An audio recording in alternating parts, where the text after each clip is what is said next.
Good morning, guys, and welcome to the podcast. I've got a fantastic guest for you coming out of Ottawa, Canada today, Colt Charlebois, and I'm really happy to have him on the show. And he's an entrepreneur. He's a kingdom business coach, which we will find out more about what that is. And he's overcome a lot of struggles, and he's changing the world, helping clients. And I'm really happy to have him on the show. Cole, welcome. Wow, what a pleasure. Thank you for that intro. Glad to be here. Yeah. Talk about your journey and your story, and we'll dive right into the questions. Wow, where to begin? You've got a lot of entrepreneurs in the show. It's a messy start for a lot of us, like a lot of trial and error, different industries. My start it really picked up when I joined real estate industry. And so I was 25 years old, thought I was going to make a million before 30, jumped right in. I wanted to become a developer. But I thought, hey, the fastest way there is to sell real estate to investors and developers and really get into their world. I'll be totally frank. It was very ego driven for me. I thought someday if I have my name at the top of a big building, I'll have made it. Then others will say, he's the man, he's made it. And Chris, it was just a really humbling process. I failed more than I succeeded. By the time I was 28, I was $100,000 in debt. And not the good debt, not someone goes to Harvard type of debt, like really just owed a lot of money to a lot of different places because I kept trying things that failed. Yeah.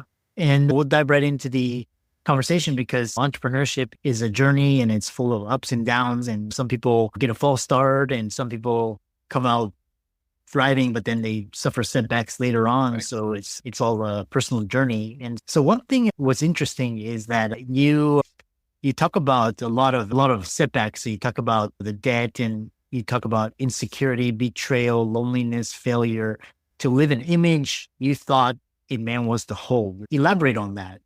Yeah. In order to do, I have to bring it back a little bit. So I, like a lot of people, wasn't raised in the perfect family home, the perfect nucleus. Mom and dad split up when I was quite young. And I didn't know it at the time, but that left a lot of longing for approval from my dad. I got to see him every second weekend, and man, he was my superhero. Like weekends with dads were incredible, even though at times I was the bartender looking for a lighter for his friends while they played poker and such. But either way, when you're around dad, there was some type of different energy that I could get. And not being around him, there was a lot of questions to say, am I enough? What would he think of me? If I was jumping off this jump on my bike, would he approve of that? Would be excited about that? I'd try and picture him in my memories all the time. And a lot of that created insecurity in me. A lot of that good enoughness came from that as I learned later on in life. But that transforms, of course, when you're a little older.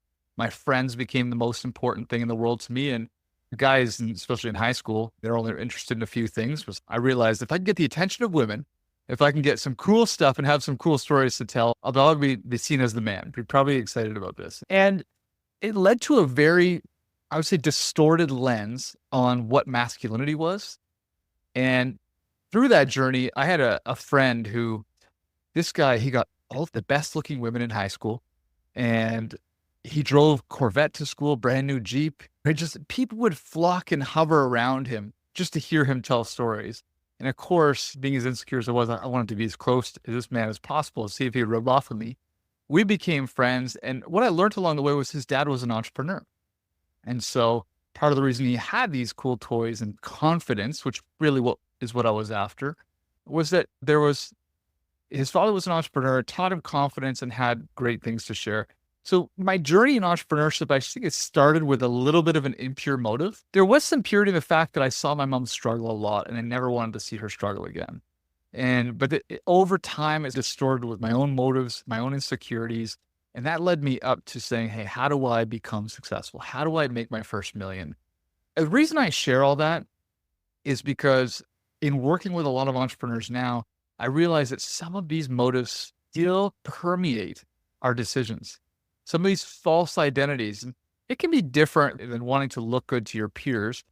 It could be really trying to still overcome insecurities from your childhood, right? That not having enough means watching someone else bully you because you didn't have the right clothing to wear or said the right expressions, or raised in the same economic circles. But either way, we have to recognize that there's a false front that we're often holding up. Some call it the poser. right? Whereas I'm just trying to do the right things to feel okay. And in my journey, when I've looked inwardly and taken inventory of those false motives and look to change and alter them and look for motives that are actually more pure, more genuine, more true to my heart, that's when the biggest leaps and bounds have come in my entrepreneurship, in the business that I actually conducted, because it became less about me and what I can have and more about serving others, helping others. Hey, how do I help people get to where they want, which is way more fulfilling. So a little bit of the backstory there. Yeah, and I want to dive into this more because what I hear is we all go through emotional trauma. I lost my mom at an early age, and my dad got divorced twice, things like that, and just being an outsider. And then one thing is you talk about this. What's interesting is you have a false narrative we attempt to live is the core reason we don't succeed. What is that all about? Elaborate on that. Chris, you might have experienced this in your own journey, but if not, I'm sure you've witnessed it. Have you ever seen the person who they've got it all on the outside? They've got the house, they've got the marriage, they've got the income, the car, perhaps, and yet them personally. And on the inside, it's I don't know what it's called, a disaster, right? It's total chaos. They're coping with alcohol or other things just to escape it. They're crawling in their own skin because they've got the image they always thought would deliver on the promise, and yet it hasn't. And so success to me, it starts with peace inside. It's like we have to be in a position where, hey, there's something on the inside that's satisfied and content. And when success is just always in a state of discontentment, there's a problem there. Yeah. When we look back at those initial traumas, which is your question, there's usually a correlation. There's usually some sort of pattern that's emerging from a very early instance or a core instance where it could have been like some gone through divorce or very difficult betrayal within their relationships. And that pattern or trying to disprove what that lie suggested to you can be this momentum in your business that causes a devastating ripple effect, if that makes sense. So I'm talking in generalities, but why don't you tell me what I'm sure your audience loves to hear from the Grandmaster himself. Has this been true for you? Have you noticed a pattern in your own life from difficult seasons that was either helpful or hurtful on your journey? And you mean just if you can elaborate, like just I can answer the question better. What you mentioned something about your parents separated? Yeah. Yeah. So what did you believe about yourself? So all to that, and how did that play out into your entrepreneurship journey, good or bad? Yeah, it's interesting because when you were describing your journey, it was very similar because I had to I grew up with the image that you had to be successful. You have to have this certain income. You have to have this type of spouse, live in this neighborhood, drive this car, have this certain size of house, etc.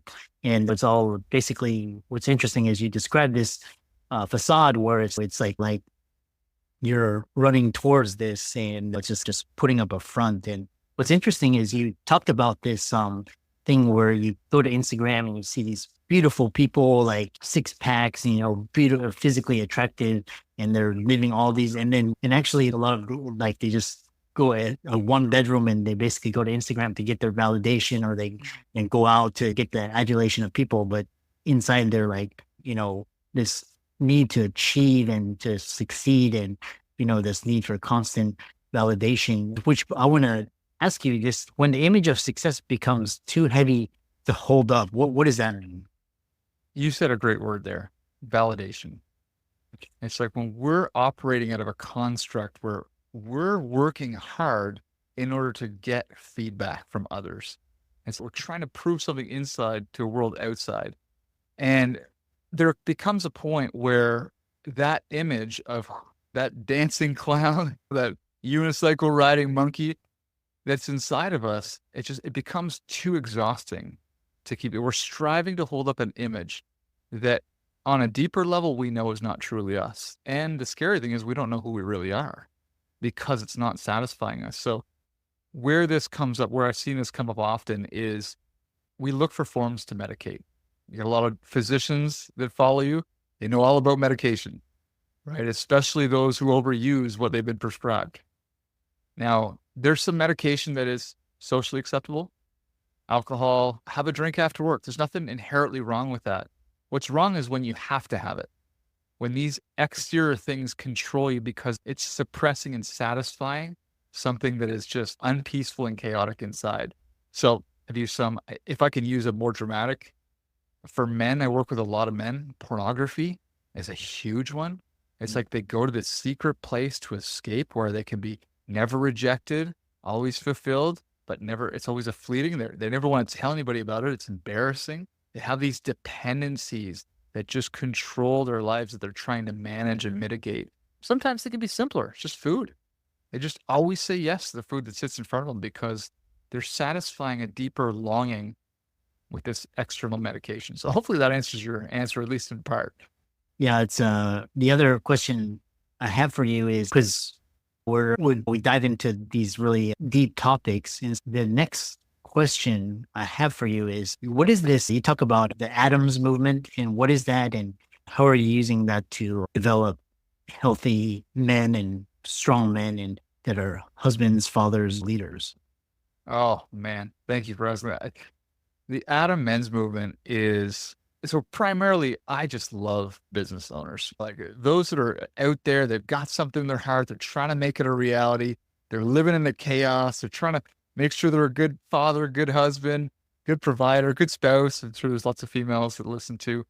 And I recognize that we can't just talk business. At the core of all of our great achievements, there's an individual, right? And so we started the Adam Men's Movement to help men really set and define who they are as men and understand what kind of man do you want to be so that they can draw the gap to say, hey, here's where I am today.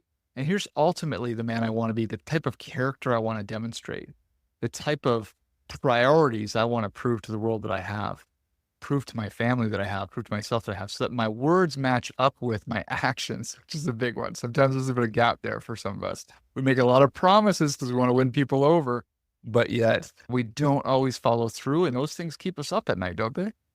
And so we take primarily what we do at the movement is we have a weekend. It just went by a couple weeks ago.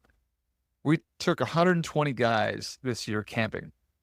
Now, some stayed in cabins. They can do the tents in Canada, but we take them out for 3 days, and it's an inward journey as much as it's an extward journey. They connect with other men that are on this path. Some are all walks of life, by the way. We have guys that are highly successful, multimillionaire CEOs, business owners.